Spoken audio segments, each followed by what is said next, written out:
জাতীয় নাগরিক পার্টি এনসিপির উত্তরাঞ্চলের মুখ্য সংগঠক সার্জিস আলম বুধবার এক ফেসবুক পোস্টে বলেন, বিএনপির স্থায়ী কমিটির সদস্য সালাউদ্দিন আহমেদের বক্তব্য অনুযায়ী তারা প্রধানমন্ত্রীর সর্বোচ্চ 10 বছরের মেয়াদের প্রস্তাবে একমত, তবে শর্ত সাপেক্ষে।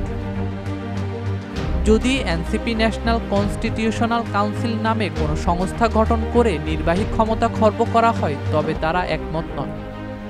সার্জিস আলম ব্যাখ্যা করেন, এনসিপি হলো এমন একটি সাংবিধানিক কাউন্সিল যার মাধ্যমে নির্বাচন কমিশন, পিএসসি, দুদক সহ গুরুত্বপূর্ণ নিয়োগ হবে।